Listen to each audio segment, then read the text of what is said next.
কাবলি ছোলা পছন্দ করলে বানিয়ে নিতে পারো আমার মতন ঝটপট এই রেসিপিটা। তা আমি 250 গ্রাম মতো কাবলি ছোলা আর আলু একসাথে প্রেসারে দিয়ে দিয়েছিলাম। সেদ্ধ হয়ে যাওয়ার পরে জলটা ঝরিয়ে নিয়েছি।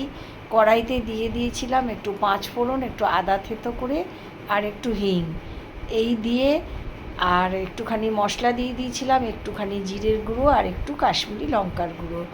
তো সেই মশলাটা কষিয়ে নেওয়ার পরে আমি আলু আর কাবলি ছোলাটা ছেড়ে দিয়েছি।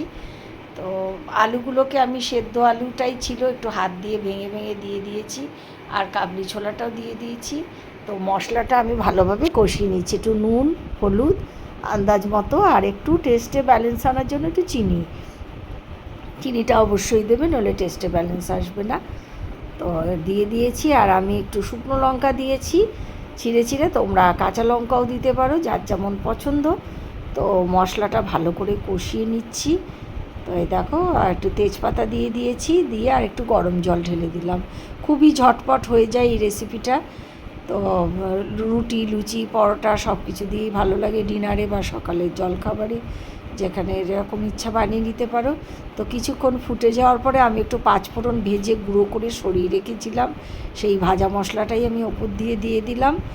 তো যে যেমন ঝোল খাবে সেই অনুযায়ী রাখবে। তো এরপর আমি গ্যাসটা বন্ধ করে দেবো আর কিছুক্ষণ স্ট্যান্ডিং টাইমে রেখে দেবো। তো হয়ে গেল খুব ঝটপট আমার কাবলি ছোলা আলু দিয়ে একটা রুটি খাওয়ার মতন মুখরোচক তরকারি। তো এই যে দেখো, এরকম দেখতে হয়েছে। ছোট্ট একটা রেসিপি তোমাদের সঙ্গে শেয়ার করলাম।